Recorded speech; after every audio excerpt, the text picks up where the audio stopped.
श्री शिव पुराण अध्याय 1 भगवान शंकर के पूर्ण रूप काल भैरव। एक बार सुमेरु पर्वत पर बैठे हुए ब्रह्मा जी के पास जाकर देवताओं ने उनसे अविनाशी तत्व बताने का अनुरोध किया। शिव जी की माया से मोहित ब्रह्मा जी उसे तत्व को न जानते हुए भी इस प्रकार कहने लगे कि मैं ही इस संसार का उत्पन्न करने वाला स्वयंभू अजन्मा एकमात्र ईश्वर अनादि भक्ति ब्रह्मा घोर निरंजन आत्मा हूँ।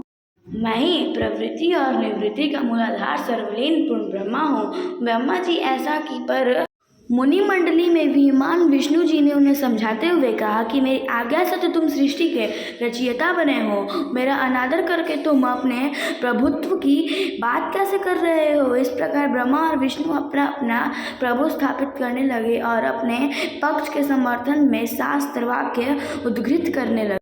अनंत वेदों से पूछने का निर्णय हुआ तो स्वरूप धारण करके आए चारों वेदों ने क्रमशः अपना मत इस प्रकार प्रकट किया।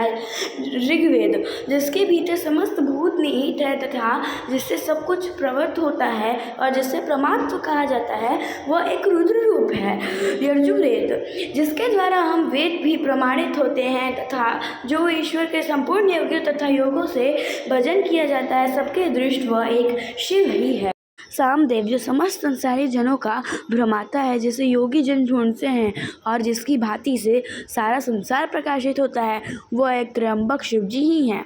अर्थवेद, जिसकी भक्ति से साक्षात्कार होता है और जो सब या दुख सुख अतिथि अनादि भ्रम है, वो केवल शंकर जी ही हैं। विष्णु ने वेदों के इस कथन को प्राप्त बताते हुए नित्य शिव से रमण करने वाले दिगंबर पितवर्ण धूलि धूसरित प्रेमनाथ कुवेटा धारी सर्वा विपन वाही निशंग शिवजी को ब्रह्मा मानने से इनकार कर दिया।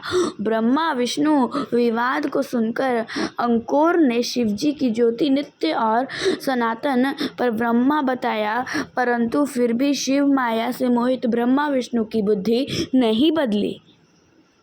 उस समय उन दोनों के मध्य आदि अंत रहित एक ऐसी विशाल ज्योति प्रकट हुई कि उसे ब्रह्मा का पंचम सर जलने लगा। इतने में त्रिशूलधारी नील लोहित शिव वहां प्रकट हुए तो अज्ञानतावश ब्रह्मा उन्हें अपना पुत्र समझकर अपने शरण में आने को कहने लगे। ब्रह्मा का संपूर्ण बातें सुनकर शिवजी अत्यंत क्रुद्ध हुए और उन्होंने तत्काल भैरव को प्रकट कर उसे ब्रह्मा पर शासन करने का आदेश दिया। आज्ञा का पालन करते हुए भैरव ने अपने बाई उंगली के नाखून से ब्रह्मा जी का पंचम सिर काट डाला। बड़ी ब्रह्मा शत्रुद्धि का पाठ करते हुए शिवजी के शरण हुए ब्रह्मा और विष्णु दोनों को सत्य की प्रतीति हो गई और वे दोनों शिवजी की महिमा का गान करने लगे। यह देखकर शिवजी शांत हुए और उन दोनों को अभय दान दिया।